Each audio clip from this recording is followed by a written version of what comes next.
So let's talk about the 5 traits of a healthy relationship. Okay. These kind of build on themselves as far as, again, these 5 traits require somebody who's conscious, who lives consciously.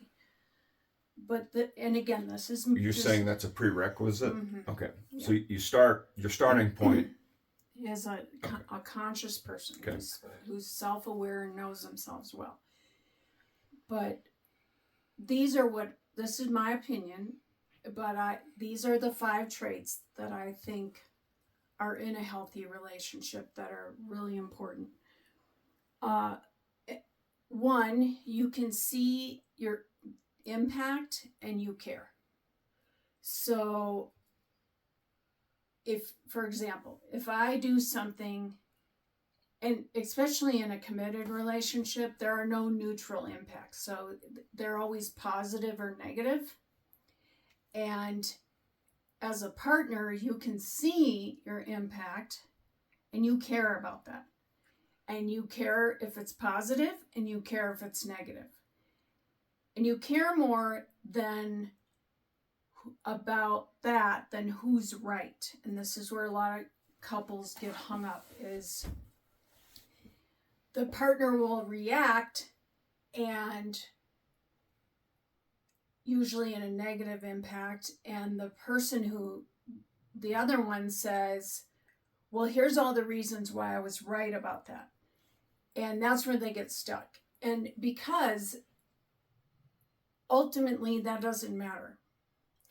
What matters is your impact, and if you can acknowledge it. Let's try.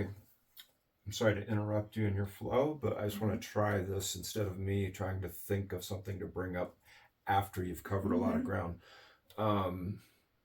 Why? So it's the ego that wants to be right, or is it doesn't want to be wrong? Which is it more that the ego doesn't want to be wrong? That's a good point. And what do you think drives, other than just being the ego? The ego is the child that wants everything. They want their candy. Yeah, and I think couples, though, who get stuck in that place of somebody's right and somebody's wrong, and that's how they do conflict, that is a really reactionary place. And it's I think they believe that if you can acknowledge that I'm right, well, then you're going to understand and it's going to be okay. Do you think maybe another thing that could be at play is that if I'm right, I don't have to do any work? I don't think that's at the forefront when it's happening, but I think ultimately, yeah, it's a lack of ownership. Mm-hmm. Yeah, because I think,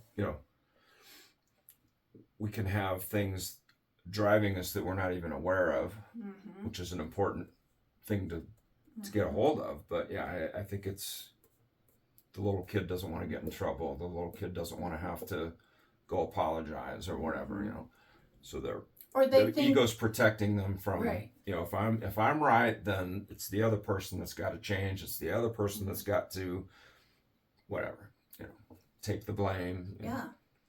And if I'm right, I get to feel better then. Which is why it never works. Because who wants to be the less than? Nobody wants to be the less than, so then that creates more fighting. So right fighters create a lot of toxicity in a relationship, and they get nowhere. And I always tell my couples, I don't care. I just don't care. Well, because to an outsider, it really doesn't matter. It really, let's look at the big picture here. You're living in turmoil. Why? Right. What is, that minor point? That that chalk mark. That you were right. You get that hash mark. It's just a battle in a war that just another battle. Let's figure out how to stop the war. Yeah. What's that saying? You can win the battle and lose the war. That's a good. Yeah, you lose the connection. You lose the intimacy because you've made your partner less than. They don't feel cared for. They don't think you care about your impact on them. And so what's the motivation to keep trying? So, and in therapy and in a relationship, both partners have to be trying. Yes. If one shuts down, if one gets shut down, or if one shuts down, you're not going to get anywhere, right? But if you are doing your work, you see your impact and you care, and you will pause if it's a negative impact. You want to know why it was negative. Did you roll your eyes? Was your tone of voice rude? Were you did you sound belittling? I mean, most people don't ever intentionally try to hurt each other, but of course you hurt each other. This is reality. And if you can stop and take ownership of that, or say, oh gosh, I don't want to come across that way to you, let me work on that.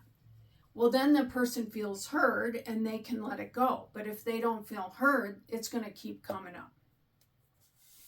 And how's that different than winning? Well, you're not picking apart. Oh, it's not shame based. It's no. Here's I'm expressing how I've been hurt. Mm-hmm. The other person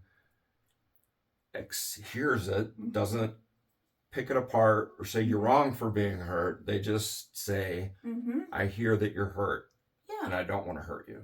Right. It's not talking about, well, I mean, I guess there's a place where I won't ever do it again or whatever. I did wrong, but taking ownership without any emotion or just taking ownership, I guess, right? Mm-hmm. True ownership. Well, and that's what, think about it. If you can be self-responsible for the positive and the difficult, you become a trustworthy person. That's what creates trust. If you're somebody who chronically deflects and defends, what's trustworthy about that? Mm-hmm.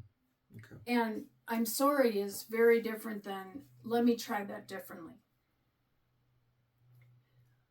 Okay, the second thing is you can empathize with each other, and this is huge. This is in all capitals. Empathy. One of the things that I really cared about was finding somebody who could empathize, and Steve was just beautiful at that, and that was just music to my soul, because I do that a lot for people, and I really needed that myself, and that made me feel really seen and understood by him. And I think empathy really softens a lot of life, right? Yeah. And think about what empathy is. Empathy's not agreement. It's not about agreeing. Has nothing to do with that. Empathy says, I care about your experience and I want to understand it. That's where I stumble a lot.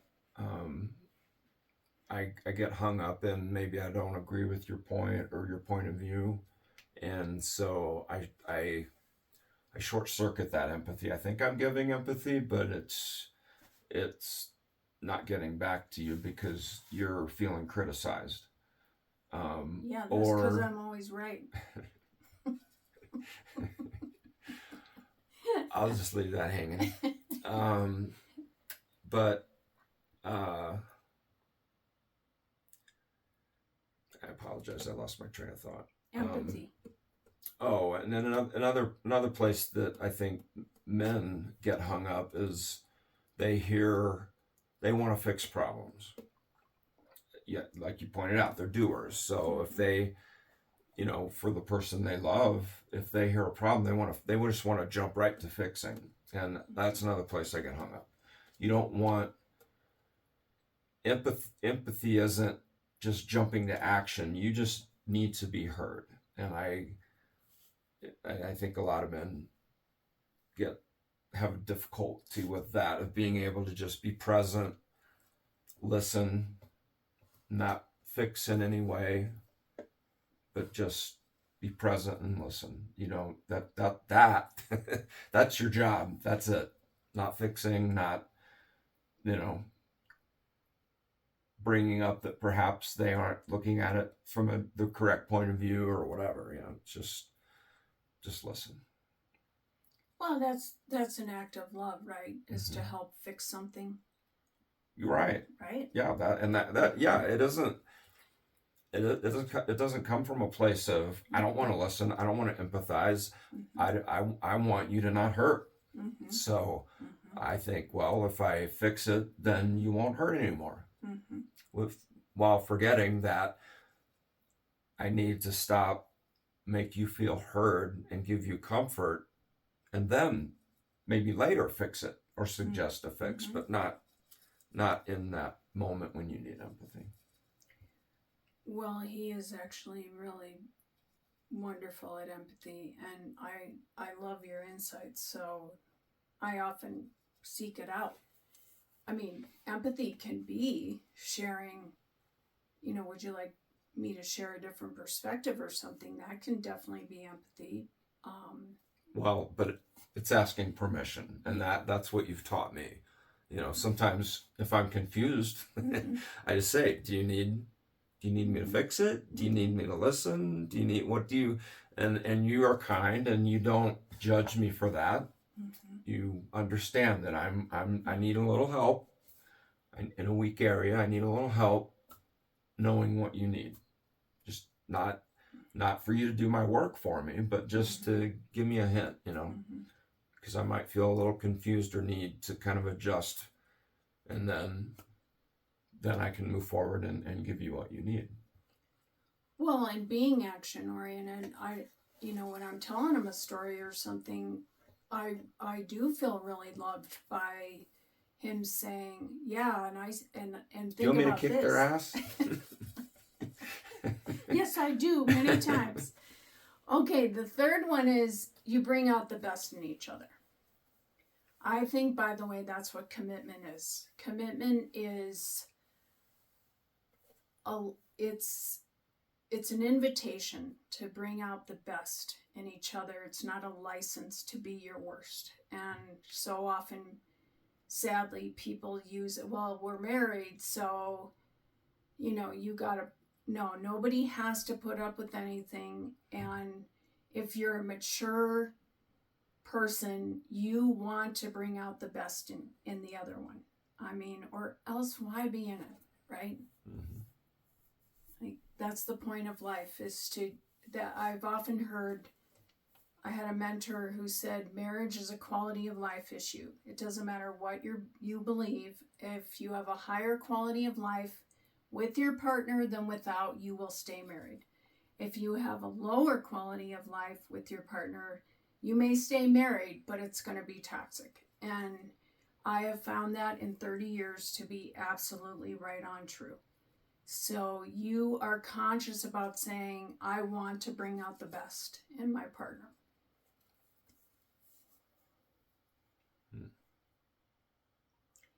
And by the way, that's what makes it fun. To me. Yeah, but it's also, sometimes it feels really complicated though, because I agree with everything you're saying, but sometimes there's a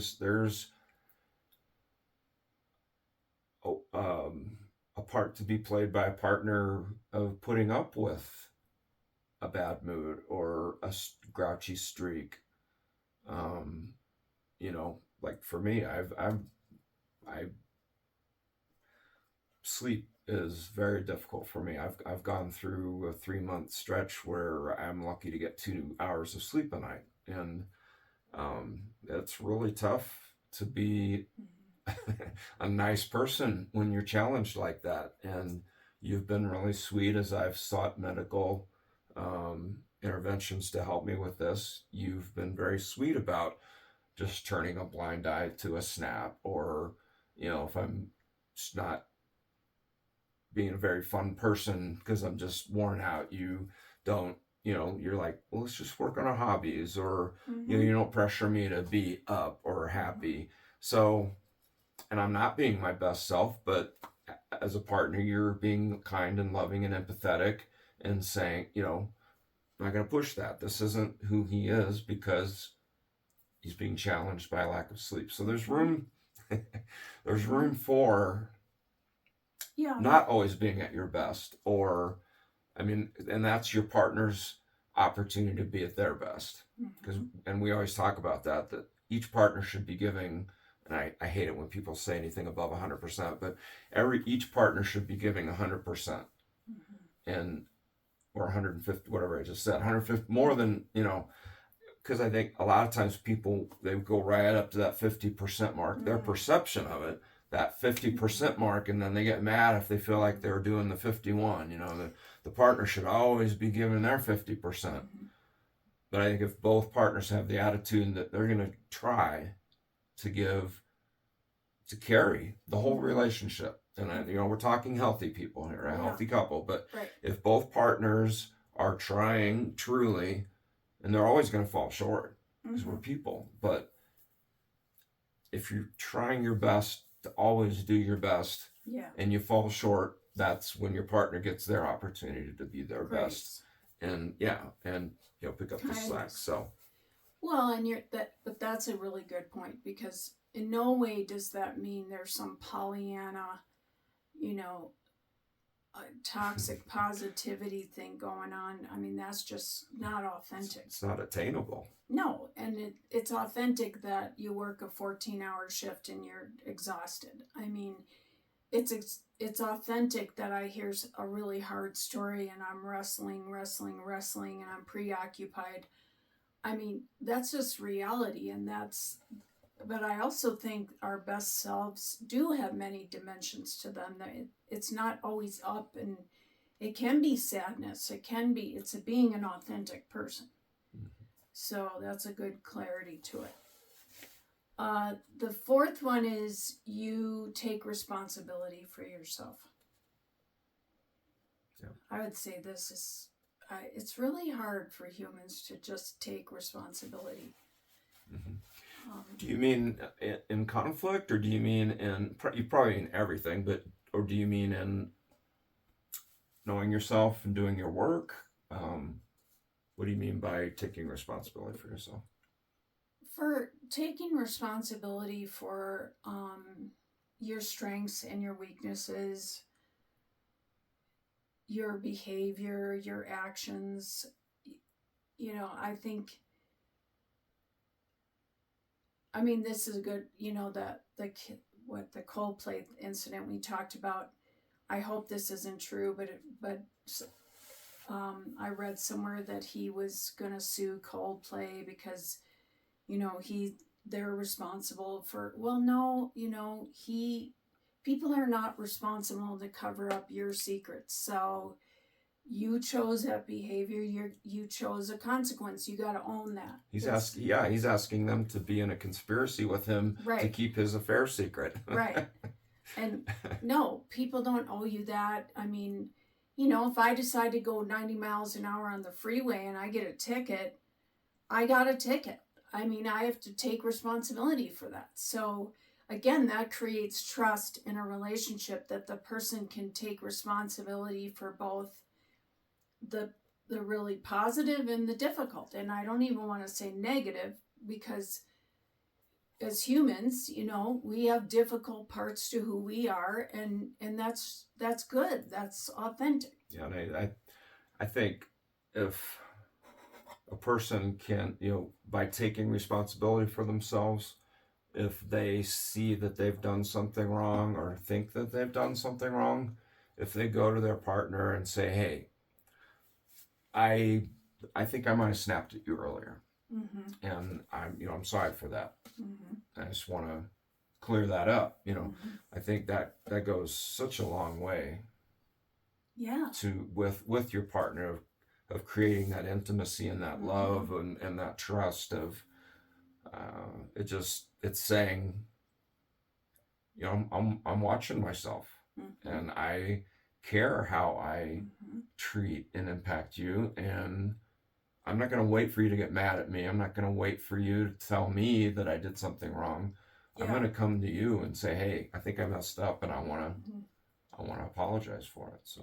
And this is where couples, you see their unique chemistry, which is really cute, because they'll cue each other. Like the other day, he calls me a spicy pickle, and I was feisty and kind of poking the bear. Not kind of, I was poking the bear, and he very calmly said, "You're giving off pickle vibes." And that just cracked me up. And then I was like, okay, this could go south if I don't pull it together. So you find your language that you can use together. I see couples, they tease each other. They use humor. It's a sweet way to call the other one to task, kind of. Well, and that brings us to your fifth point. And the final. Fun to be around.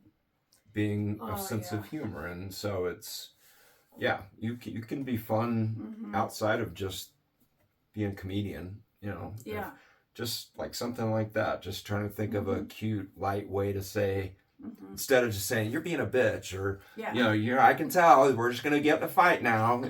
It was, you're annoyed with me. Hey man, you're throwing off some pickle vibes. What's going on here? It was just my way of saying, right. Hey, I feel some vibes coming off of you. What's going on? Right. I don't want to say, oh, you're just a bad person. Yeah. I want to know, did you have a bad session today? Am I doing something? Are we getting on each other's nerves? Yeah. I mean, normal stuff, right? So it's fun. It's fun. Fun is fun. it's important. It's almost like it's like an inside joke. You're always got these inside jokes, and that is intimate. That's a facet of intimacy, of being, we're on the inside of our own little, jokes. Yeah. So, The same mentor that told me, she said to me, well, again, I'll never forget. She said, it really just takes 3 things to make a marriage work: respect, being responsible, and being fun to be around. And I thought, and again, looking back on 30 years of work, people forget to be fun to be around. I mean, they get so serious or so caught up and stuck on. Life's tough. Yeah. Life's tough. And again, it's not these big acts of fun. It's just being silly together, playful, or you find your own chemistry with each other if you have it. By the way, therapy can't give you chemistry. But it does have to be mutual. It can't be, I'm going to play a practical joke on you and you have to think it's funny. Right. If I've seen videos, of people, they play all these tricks on each other, and, I'm pretty certain that if I snuck up on you when you just got home from work and shot you with a bow and arrow or something like they do, I don't think you'd find that funny. No, I wouldn't. And so, you gotta keep it mutual. That reminds me of when I was growing up, my cousin David and I were really close. He was a year older than me, and we were staying at my grandparents' for the weekend, and it was April Fool's Day, and he said he had to come up with this great big April Fool's joke. And so the night before, his big idea was, let's hide all the cereal boxes. And the next morning, nobody wanted cereal. And all throughout breakfast, he's like, doesn't anyone want any cereal? And he was so deflated because no one was could see his joke. It was so cute. But obviously humor has to click. So, okay, those are my five things. Okay. All right. Well, thanks for being with us. Keep looking for us, and we'll see you next time. Thank you.